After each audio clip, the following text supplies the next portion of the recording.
RPSC result का सच। RPSC से जो चौंकाने वाले रिजल्ट हमें मिल रहे हैं, इसकी सत्यता क्या है? क्या ऐसा पहली बार हुआ है, या इसके कारण क्या है? क्यों ऐसा घटनाक्रम घटित हो रहा है? तो जरा कुछ न्यूज़पेपर की कटिंग से वो देखें आप। आरपीएससी स्कूल लेक्चर भर्ती के 27 पद खाली रहे, 40% अंक भी नहीं ला पा रहे हैं विद्यार्थी। यानी जो 40% अंकों की अनिवार्यता है, वो कहीं न कहीं विद्यार्थी जो है पेपर में प्राप्त नहीं कर पा रहे हैं। और यहाँ पर देखें तो ये एक एग्जाम का जो रिजल्ट आया है वो है म्यूजिक के अंदर 2257 विद्यार्थियों ने भाग लिया था एग्जाम में, और इसमें कुल 35 पोस्ट थी, शायद 35, जिसमें से केवल 8 अभ्यर्थी ऐसे थे जो पास हुए। कितने विद्यार्थी? मात्र 8। क्या है रीजन? अभी हम बात करेंगे। इसके अलावा पहले पॉलिटिकल साइंस, जिसमें मात्र 6 विद्यार्थी पास हुए थे, 40% अंक। उसके बाद में सोशियोलॉजी, और उसके बाद में कोच और पंजाबी सब्जेक्ट। और भी मेरे पास में कुछ तथ्य हैं, जरा मैं उन पर भी बात कर लेता हूं। यहां आप देखोगे तो पॉलिटिकल साइंस का रिजल्ट जो है आया था, उसमें 225 पद थे, मात्र 6 विद्यार्थी जो है पास हुए, और 219 पद रिक्त रह गए हैं। इसके बाद में होम साइंस का आया था, जिसमें 16 पद थे, मात्र 2 विद्यार्थी उत्तीर्ण हुए। एपीओ का आया था 181, 4 उत्तीर्ण हुए टोटल, और 177 पद रिक्त रह गए। इसके बाद में म्यूजिक का आया था, उसमें 6 थे और 1 व्यक्ति पास हुआ है। फिर प्राध्यापक और कोच में यहाँ पर नील है, सभी रिक्त हैं, 6। कॉमर्स का आया था आपके 340 सीट थी, 284 सीट ही भरी गई थी। अगर ये देखें तो अपने आप में ये बहुत ही अजीब घटना है, कोई साधारण बात नहीं है। आखिर ये हो क्या रहा है, या ऐसा पहली बार हुआ है? जरा मैं थोड़ा आपको इसके और पीछे ले जाने की कोशिश करता हूं। जिस अध्यापक को लगभग आप यूं समझ लीजिए कि उसका शैक्षणिक अनुभव अगर 20 वर्ष है, तो उन्हें कुछ घटनाक्रम जरूर याद होंगे। शैक्षणिक अनुभव कितना है? अगर लगभग 20 वर्ष है, लगभग 20 वर्ष के आसपास अगर है, उससे 15 और 20 के बीच में, तो उस अध्यापक के दिमाग में कुछ बातें जरूर आएगी। एग्जाम हुआ था एक पटवार का, ये आरपीएससी ने लिया था। ये किसका था? आरपीएससी का एग्जाम था, पटवार का। पहले जब कर्मचारी चयन बोर्ड नहीं था, तब आरपीएससी ये एग्जाम कंडक्ट करवाती थी, बीच में राजस्व मंडल ने भी करवाए हैं। इसकी मेरिट जो है बेहद कम रही थी, और कम क्या, कुछ कैटेगरी के अंदर माइनस में भी गई थी, पटवार का जो आरपीएससी ने लिया था। उसके बाद में राजस्थान पुलिस का एग्जाम हुआ था। राजस्थान पुलिस के 2-3 एग्जाम ऐसे हुए हैं, जिनमें से एक मुझे अच्छी तरह से याद है, 2014-15 में हुआ था। 10,000 सीट थी उसमें, और लगभग आपके 8,000 बच्चे ही पास हो पाए थे। 2,000 सीट वहां पर खाली रही थी। इसके अलावा एक एग्जाम कर्मचारी चयन बोर्ड ने लिया था, वो था आपका वीडियो का, और इस एग्जाम में आपके लगभग 34% के आसपास कट ऑफ रही थी, और ये भी क्या है, कम है। कई कैटेगरियों के अंदर रही थी, कुछ कैटेगरियों में जो है इससे भी कम गई थी। यानी रिजल्ट पहली बार कम नहीं रहे, इससे पहले भी ऐसा घटनाक्रम हुआ है, लेकिन वो थोड़ा कम हुआ था, और अभी जो है लगातार ज्यादा हो गया। इसके पीछे मूल जो कारण है, वर्ष 2018 से 18-19 या 17-18 के अंदर आरपीएससी ने अपने एग्जाम पैटर्न में बदलाव किया, कर्मचारी चयन बोर्ड ने भी बदलाव किया, लेकिन अभी जैसे वीडियो का हुआ था, पटवारी का हुआ, कुछ मेन के जो एग्जाम हुए थे उसमें मेरिट 80% से ज्यादा चलेगी। अब यहाँ बहुत सारी ऐसी बातें हैं जो एक तरह से अगर देखा जाए तो ये सही भी हो रहा है और दूसरी तरफ देखा जाए तो ये गलत भी है। सही इसलिए है कि जिन परीक्षाओं में 80% से अधिक मेरिट गई हो, और कुछ तो मैंने अनुभव की है कि 90% से भी अधिक मेरिट रही है एग्जाम के अंदर। 90% लाने वाला विद्यार्थी भी सिलेक्ट नहीं हो पाया, 80% लाने वाला विद्यार्थी भी सिलेक्ट नहीं हो पाया। दूसरी तरफ जिसके ऋणात्मक अंक आ रहे हैं, ऋणात्मक अंक ध्यान रखिएगा, ये एक बड़ा फैक्टर है ऋणात्मक अंक।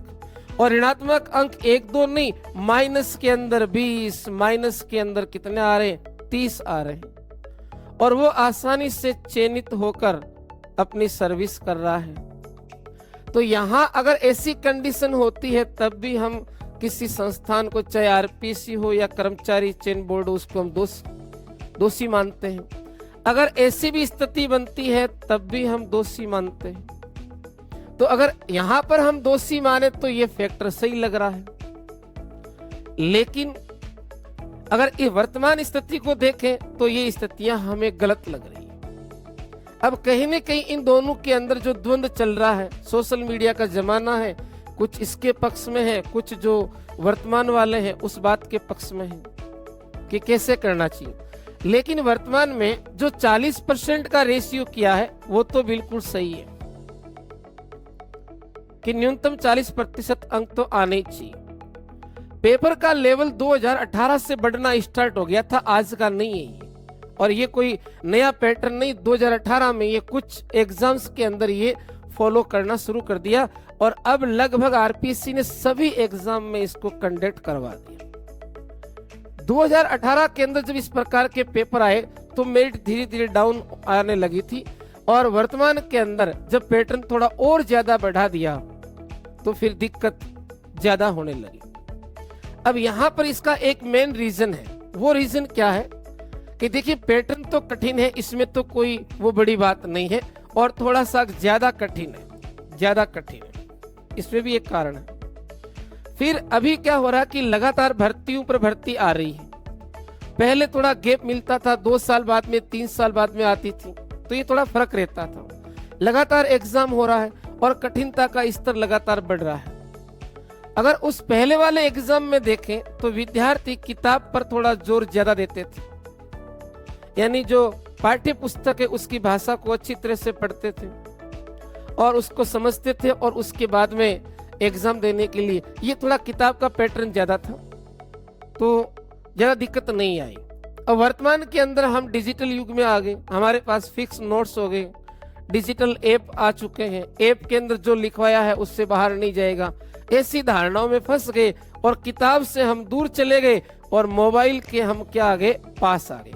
वैसे मोबाइल कोई बुरी चीज नहीं है, आपको बहुत अच्छी अच्छी जानकारी इससे आसानी से प्राप्त हो सकती है, लेकिन इसके अंदर हम सोशल मीडिया के अंदर या अन्य एक्टिविटीज के अंदर जब चले जाते हैं तो यहाँ हमारा पूरा का पूरा टाइम बीत जाता है, और किताब की भाषा को तो हमने लगभग क्या कर दिया है, नगण्य कर दिया है। ये बिल्कुल सत्य है, या तो हम गाइड पर आगे पूर्ण थे या फिर किस पर आगे, मोबाइल पर। तो किताब को हमें स्वीकार करना पड़ेगा, इसमें कोई दो राय नहीं।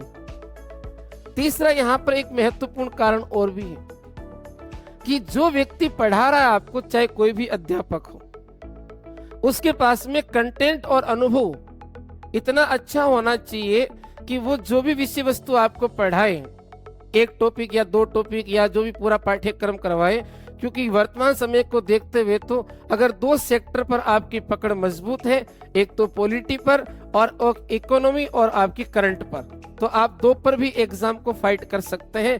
बाकी किसी भी कंटेंट की आवश्यकता महसूस नहीं होगी अगर 8-10 एग्जाम पेपर आप देखेंगे तो।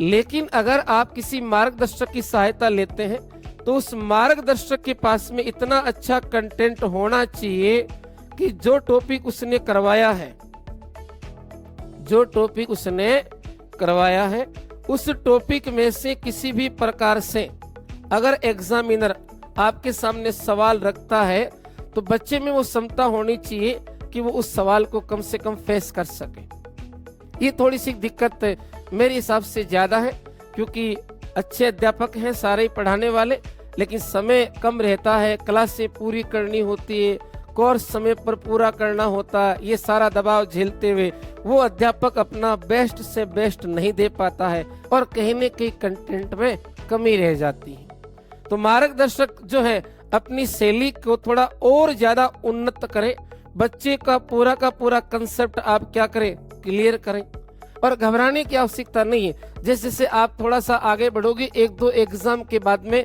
आप पैटर्न को समझोगे तो सवाल जो आ रहे हैं वो एक दूसरे को क्रॉस कर रहे हैं।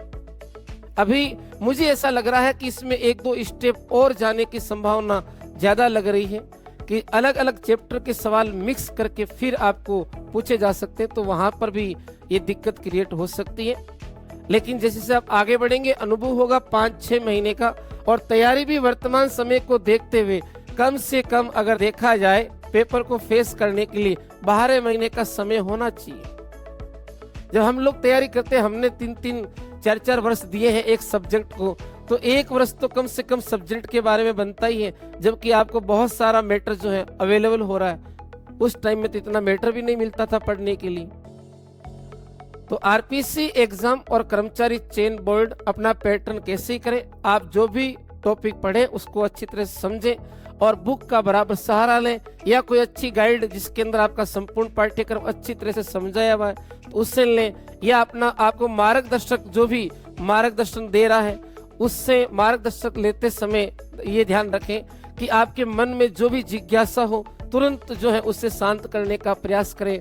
अच्छी तरह से उनसे पूछें कि इनके अंदर सवाल किस प्रकार से पूछा जा सकता है। तो ये बात थी आरपीएससी रिजल्ट की। ऐसा पहली बार नहीं हुआ, इससे पहले भी आरपीएससी और कर्मचारी चयन बोर्ड ने जो एग्जाम लिए उनमें रिजल्ट कम रहा है, ऋणात्मक भी रहा है। तो हम उस समय भी ऑब्जेक्शन करते थे, आज जब सीट नहीं भर रही है तब भी ऑब्जेक्शन कर रहे हैं। कुछ कठिनाइयां जरूर आएगी, लेकिन आने वाला समय सभी विद्यार्थियों के लिए अच्छा रहेगा। धन्यवाद। जय हिंद।